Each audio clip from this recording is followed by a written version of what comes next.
Hey guys, Brian Eckberg here, the show floor of E3 2010. We're at the EA Sports booth. We're checking out NBA Elite 11, of course. This is the new basketball game from EA Sports.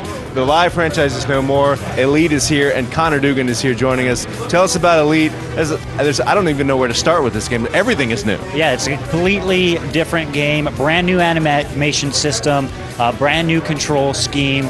And we really went there because we felt that there was no significant innovation in our previous iterations of basketball titles. It was more of the same, and we really wanted to make a big change and give people more control, not getting stuck in any sort of two-player animations, and that's where Elite comes in.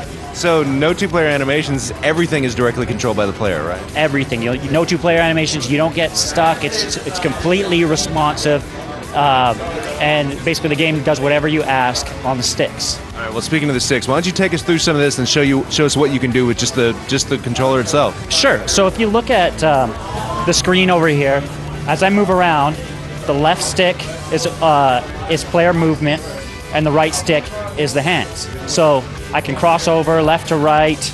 It's all one-to-one movement, so if I do it slow, he moves slow. If I do it quicker, he goes faster. I can mix in some hesitation dribbles, and that's all just with the right stick. I can also do, between the leg dribbles by going down and diagonal, and then behind the back, of course, by going down and around, as well as spin moves. So you can basically do any move in any direction you want, and you're never locked into any animation.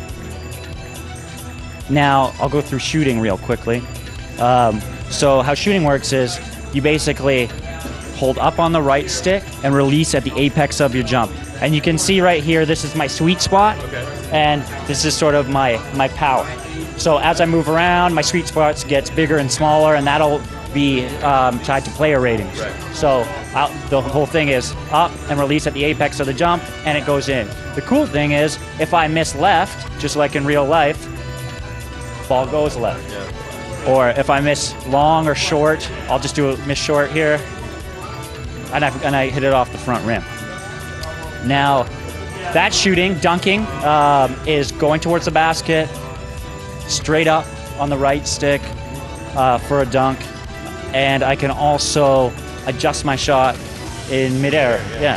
So I go up on the right stick to the left and adjust the shot. Lower percentage shots, but it's important, especially when you're trying to attack the basket with some big 7-footer in the way. So looking at this, it seems like the most obvious advantage is not just the fact that everything controls, but it's that it brings out the creativity of the person controlling that player. Exactly, it's skill-based. So if you and I are playing, it's not us using LeBron James, it's us using LeBron James' skill, and we're playing the game, and it's whoever has the most skill will end up winning the game. It's worth pointing out that we have all these great offensive moves, but these controls also apply to the defensive side of the ball as well, right? Oh, definitely. So I'll just pull this over. Yeah. Try to demo defense as well. You want me to do some offense? Yeah. Okay. So see what I can do. Basically, down on the right stick is steal. Okay. So as I'm just stand right there. As I'm moving around, I can swipe and steal. Whereas in previous games, you'd always be stuck in one animation, or it would stop you or would lunge you. It's completely separating the left and the right stick, so I have full control over where I'm moving, and I can steal at any point.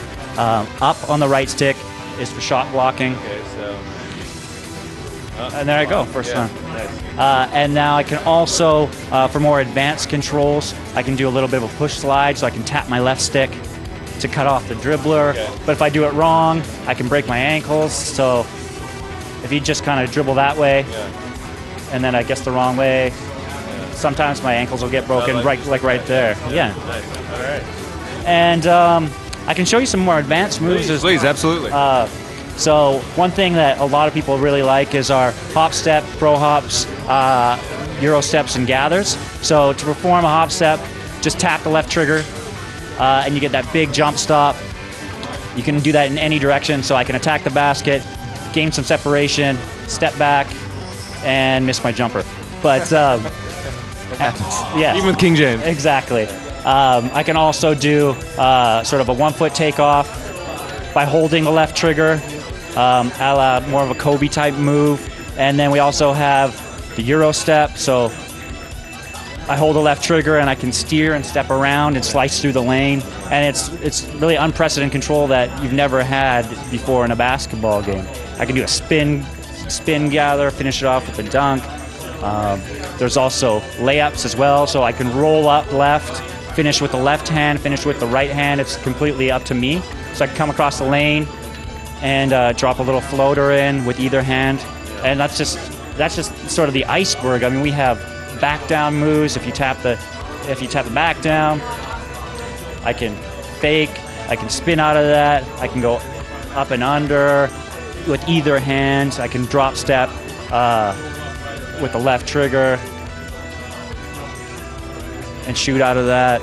I mean, there's literally hundreds of moves that you can do, and it's really up to you to create as a user. We're just giving you the tools, and then it's up to the gamer to decide how to use them. So I can imagine a long-time live player comes to this game. They're going to need to spend some time in the practice mode to get used to this kind of thing. Do you think that's fair?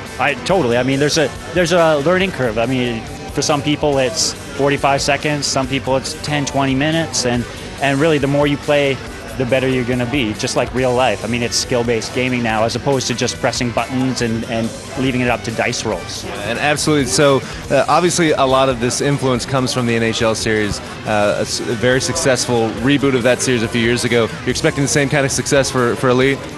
Yes, definitely. I mean, and obviously I'm a little biased working on the game, but getting used to this control scheme, you can't go back to, like, I tried to play last year's game and I just can't do it because of lack of control and lack of responsiveness. All right, well, there you go. That's a demo from Connor Dugan of NBA Elite 11. You guys have a release date yet? Early October. Early October. NBA Elite 11 coming in October.